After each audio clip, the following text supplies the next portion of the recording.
இவர்களே, பொதுவாக திருமணங்களில் அன்பு பரிமாற வேண்டும், அன்போடு பரிமாற வேண்டும், அன்புடையவர்கள் பரிமாற வேண்டும். ஆனால் இன்றோ அந்தஸ்து பரிமாறப்படுகிறது. ஆங்கிலத்திலே சொல்வார்களே, ஈகோ பரிமாறப்படுகிறது. என்னிடம் இவ்வளவு செல்வம் இருக்கிறது, செருக்கு பரிமாறப்படுகிறது என்றால் அது மிகையாகாது. என்னடா இதெல்லாம் கடை வச்சிருக்கேனே, இதெல்லாம் வியாபாரத்துக்கா அப்படின்னு பார்க்காதீங்க. இது ஏன் வந்தது, எப்படி வந்ததுங்கிறது கடைசியில சொல்றேன். பொதுவா இது எல்லாமே ஆரோக்கியம் அப்படின்னு நினைச்சிட்டு நாம இதெல்லாம் வாங்கி சாப்பிடுவோம். இதெல்லாம் இந்த கம்பெனிலாம் எனக்கு கையூட்டம் கொடுத்தார்கள், இவர்கள் கையூட்டம் தரவில்லை அப்படின்னு நினைக்க வேண்டாம். இது எல்லாமே பெரிய கம்பெனி தான். இதெல்லாம் நீங்கள் வாடிக்கையாக சாப்பிட்றதா. இதெல்லாம் மேரி பிஸ்கெட் மாதிரி, இந்த ஜிம்ஜாம், அப்புறம் இந்த பட்டர் குக்கீஸு, இந்த குட் டே மாதிரி, அப்புறம் இந்த கிராக் ஜாக் மாடலில் இந்த குட் டே பிஸ்கெட்டு, அப்புறம் இந்த மாதிரி ஒரு கம்பெனி வந்திருக்கு, இந்த யூனிபிக். இதெல்லாம் சும்மா பார்த்தீங்கன்னா தயாரிக்கப்பட்டது 19 செப்டம்பர் 2024. எக்ஸ்பைரி பார்த்தீங்கன்னா அடுத்த வருடம் 2025 5வது மாதம் 18ஆம் தேதி. அதுபோல தான் எல்லாமே. இது எல்லாமே ஒரு ரொம்ப வருஷம் ரொம்ப நாள் இது இருக்கணும் அப்படின்னாலே இதில் பயங்கரமான கலருக்கு ஒரு கெமிக்கல், டேஸ்ட்டுக்கு ஒரு கெமிக்கல், வாசனைக்கு ஒரு கெமிக்கல், மொறுமொறுப்புக்கு ஒரு கெமிக்கல், கெட்டு போகக்கூடாது அப்படின்ற ஒரு கெமிக்கல். இப்போல்லாம் நிறைய கல்யாணத்தில் வெல்கம் ஏரியாவில் இந்த சீமந்தங்கள்லேயும் சரி, இந்த கல்யாணத்தில் வரவேற்பு நிகழ்ச்சிலையும் சரி, முக்கியமாக இந்த கல்யாணத்தில் வரக்கூடிய சொந்தங்கள் பந்தங்கள் வெளியே வரும் பொழுது இந்த வெல்கம் ஏரியாவில் இந்த மாதிரி சாக்லேட்ஸ் வைக்கிறாங்க.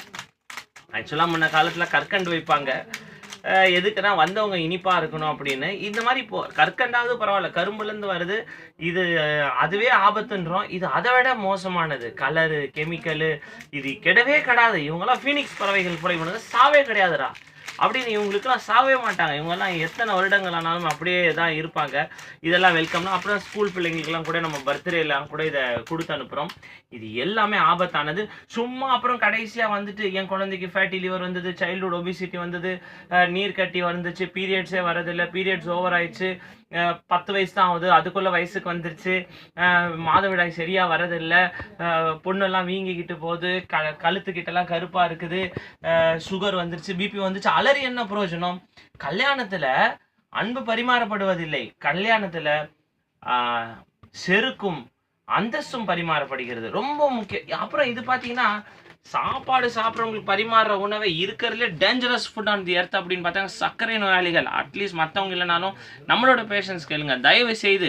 அது சைவ திருமண விருந்தாக இருக்கட்டும், அசைவ திருமண விருந்தாக இருக்கட்டும், அது அன்போடு பரிமாறவில்லை என்றால், அது கேட்ரிங் மூலமாக பரிமாறப்படுகிறது அப்படி என்றால் அந்த உணவுகளை புறக்கணிப்போம். ஆமாம், கண்டிப்பாக புறக்கணிக்கணும். மொத்தத்துலேயும் எண்ணெய், மொத்தத்துலேயும் டால்டா, மொத்தத்துலேயும் நெய்.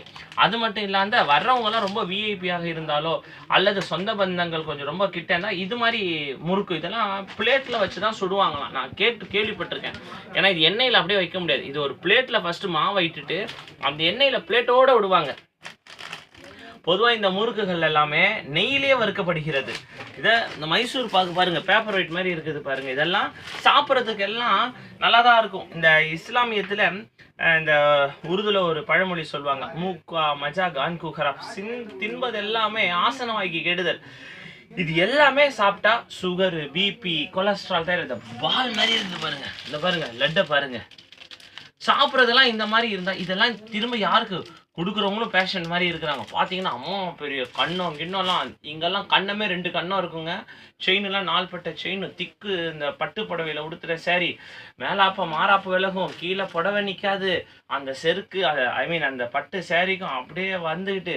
அப்புறம் வரவங்களும் அதே மாடலில் இருப்பாங்க, வாங்க வாங்க வாங்க எல்லாம் அப்படி கொடுப்பாங்க. தயவு செய்து ஒருவேளை எனக்கு கொடுத்தவர்கள் இதை இந்த காணொலியை நீங்கள் பார்த்தீங்கன்னா நீங்கள் மனசு புண்படாதீங்க. உங்களை வச்சு ஒரு நல்ல விஷயத்தை தான் சொல்லியிருக்கிறேன். தயவு செய்து இது போல் ஆணவ திருமணங்களை நாம் கண்டிப்பாக புறக்கணிக்க வேண்டும். ஏன்னா இதெல்லாம் சாப்பிடலன்னா ஆரோக்கியமாக, இதெல்லாம் கல்யாணம் ஏதோ 1 டே தானே அப்படின்னு நம்ம நினைக்கிறோம். 1 டே தாங்க, ஒரு நாள் தாங்க விபத்து, ஒரு நாள் தாங்க தற்கொலை. மாடியிலேருந்து விழணும்னு ஒரு தடவை நினைக்கிறாங்க. அனிதாமா இறந்துட்டாங்க நீட்டில். இந்த மாதிரி இப்படி இருக்குது. ஒரு செகண்ட் வினாடி தாங்க, ஒரு நிமிஷம் தாங்க பாம்பு போடுறோம். யோசிச்சு இன்னைக்கு நம்ம ராஜீவ்காந்தி ஐயா இறந்துட்டாரு. ஒரு வினாடியில் தாங்க எம்ஜிஆர் கழுத்தில் சுட்டுட்டாங்க. ஒரு வினாடியில் நடக்கக்கூடிய சிந்தனைகள் தாங்க ஆயுள் முழுக்க மனநோயாளியாகவும் மரண தண்டனை கைதியாகவும் நம்ம எல்லாமே இருக்கிறோம். அதுபோல் நாம் செய்யக்கூடிய ஒருவேளை சிந்தனை இந்த மாதிரி நெய் லட்டாக இருக்கட்டும், நெய் மைசூர் பாக்காக இருக்கட்டும், இந்த மாதிரி பாருங்கள். அப்புறம் இதெல்லாம் சாப்பிட்டா ஆரோக்கியம் எப்படிங்க வரும்? அது மட்டும் இல்லாமல் இந்த மாதிரி இதுக்கு பேர் பட்சணம்னு பேர். இதெல்லாம் கொடுக்குறவங்களும் சரி வாங்குறவங்களும் சரி யாருக்கும் கொடுக்கறது இல்லை. அப்படியே கொடுத்தாலும் அன்புக்குரியவங்களுக்கு கொடுத்துட்டு அவங்களே வச்சு வச்சு வேற சாப்பிட்றாங்க. இதெல்லாம் ரொம்ப ஆபத்தான ஒரு நிலைக்கு போயிட்டு இருக்கும். தயவு செய்து திருமணம் அப்படிங்கிறது இந்த பாட்டிலே வருது, இறைவனால் நிச்சயிக்கப்படுகிற ஒன்று. ஒருவேளை அதில் தடைகள் இருந்து சில மனதுகள் தாண்டி நம்ம போனாலும் இந்த ஆடம்பரங்களில் நம்ம எந்த விதமான இன்பமான வாழ்க்கையை வாழ முடியாது.